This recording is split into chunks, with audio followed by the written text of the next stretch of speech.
News 18 Lokmat आणि आतापर्यंतची सगळ्यात मोठी आणि महत्त्वाची बातमी आहे दिल्लीतून आलेली अयोध्येच्या संदर्भातली। पण त्या बातमीकडे जाण्यापूर्वी नीरव मोदी यांचा अलिबागमधला बंगला जमीनदोस्त करण्यात आलाय। गेल्या 4-5 दिवसांपासून या संदर्भातली प्रत्यक्ष कारवाई सुरू होती। सुमारे 100 कोटी रुपयांचा हा बंगला आहे आणि 100 डायनामाइट्स लावून हा बंगला पाडण्याचं काम सुरू झालंय। त्यातली पहिल्या काही डायनामाइट्स उडवल्यानंतरची ही ताजी दृश्य न्यूज 18 लोकमतवर तुम्ही पाहत आहात। अंदाजे 100 कोटी रुपयांचा हा बंगला आहे नीरव मोदीचा। बँकेला फसवल्या प्रकरणी नीरव मोदीवर आरोप दाखल आहेत आणि नीरव मोदी भारतातून पसार झालाय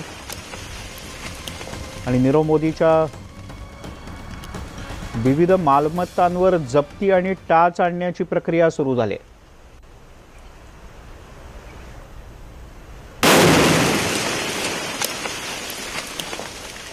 आणि त्याच सगळ्या प्रक्रियेचा एक भाग म्हणून अलिबागला जो नीरव मोदीचा बंगला आहे तो आधी जप्त करण्यात आला होता।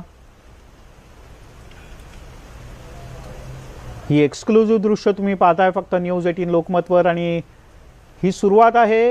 हा अतिशय भला मोठा बंगला आहे आणि या भल्या मोठ्या बंगल्याला जमीनदोस्त करण्याचं काम जिल्हाधिकाऱ्यांच्या नेतृत्वाखाली मार्गदर्शनाखाली सुरू झालेलं आहे। सुमारे 100 डायनामाइट्सची तयारी करण्यात आलेली आहे।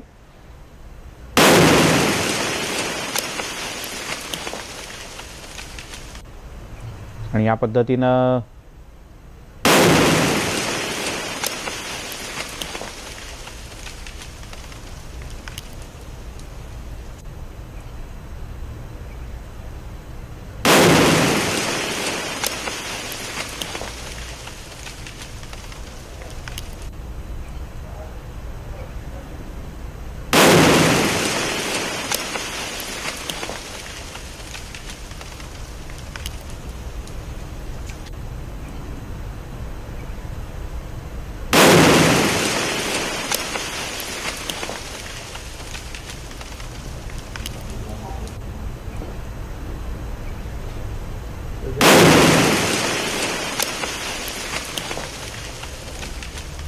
अक्षय कुडकेलवार आपले प्रतिनिधी आपल्यासोबत आहेत। अक्षय,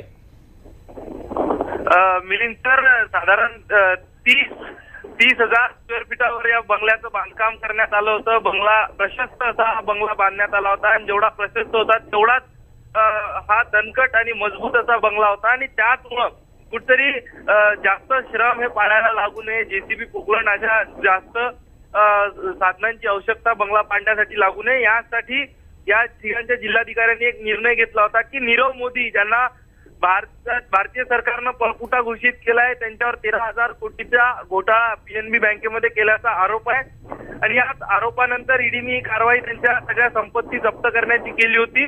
या संपत्ती जप्त करण्याच्या कारवाईचा महत्वाचा एक दुसरा टप्पा जो होता तो त्यांचा 100 कोटी रुपयांचा या अलिबागच्या किहिम बीचवर अगदी सी फेसिंग असा हा बंगला होता आणि हा बंगला ईडीने ताब्यात घेतल्यानंतर